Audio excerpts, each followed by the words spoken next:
दोस्तों, लोग दुनिया को जानने की बात करते हैं पर स्वयं को ही नहीं जानते। जानते ही नहीं बल्कि जानना ही नहीं चाहते। खुद को जानना ही दुनिया की सबसे बड़ी नियम है। जो खुद को नहीं जानता वो भला दूसरों को कैसे जानेगा। दूसरों को भी जानने के लिए पहले खुद को जानना आवश्यक है। इसलिए बड़े महानुभाव गलत नहीं कह गए हैं कि जानने की शुरुआत खुद से करो।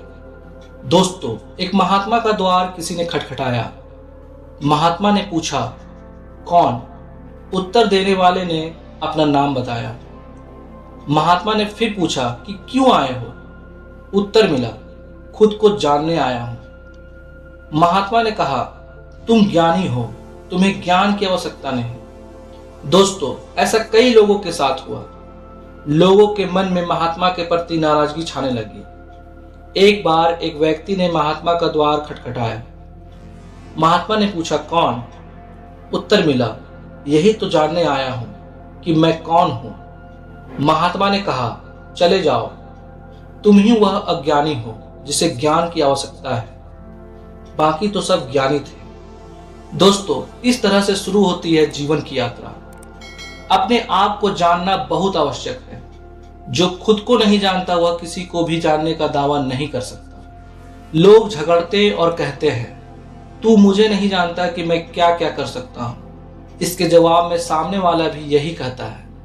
वास्तव में वे दोनों ही खुद को नहीं जानते, इसलिए ऐसा कहते हैं। आपने कभी जानने की कोशिश की कि ईश्वर और खुद में ज्यादा फर्क नहीं है? जिसने खुद को जान लिया उसने ईश्वर को जान लिया। पुराणों में भी कहा गया है कि ईश्वर हमारे ही भीतर है, उसे ढूंढने की कोई आवश्यकता नहीं।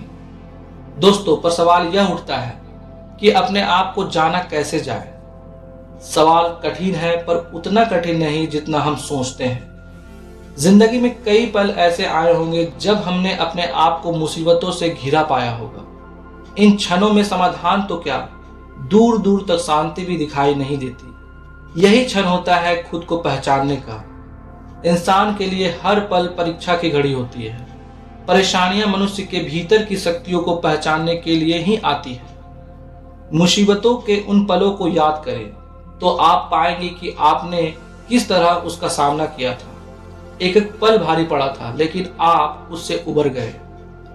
आज उन क्षणों को याद करते हुए शायद सिहर जाएं, पर उस वक्त तो आप एक कुशल योद्धा थे जिसने अपने पराक्रम से वह युद्ध जीत लिया।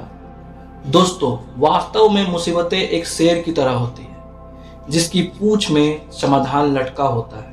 लेकिन हम शेर की दहाड़ से ही इतने आतंकित हो जाते हैं कि समाधान की तरफ हमारा ध्यान ही नहीं जाता। लेकिन धीरे से जब हम यह सोचें कि अगर हम जीवित हैं तो उसके पीछे कुछ न कुछ कारण है। यदि शेर ने हमें जीवित छोड़ दिया तो निश्चित ही हमारे जीवन का कोई और उद्देश्य है। उस समय यदि हम शांति के उन परिस्थितियों को जानने का प्रयास करें तो हम पाएंगे कि हमने उन क्षणों का साहस से मुकाबला किया।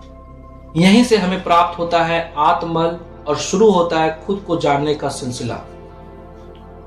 दोस्तों, हम याद करें उन पलों के साहस को। कैसे सूझबूझ का परिचय दिया था हमने।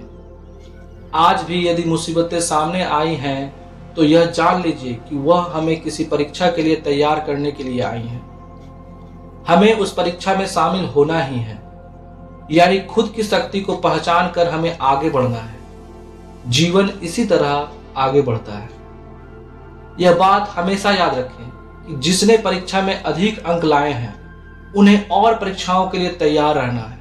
जो फेल हो गए उनके लिए कैसी परीक्षा और काहे की परीक्षा।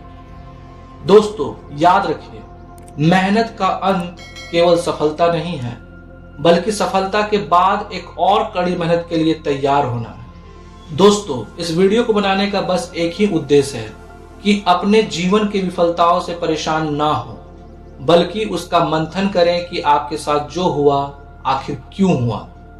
इसलिए खुद को जानने का तात्पर्य यह है कि आप खुद को जानकर ही अपने हार को जीत में बदल सकते हैं, अर्थात सफल हो सकते हैं। Thank you for watching this video. जय हिंद, जय भारत।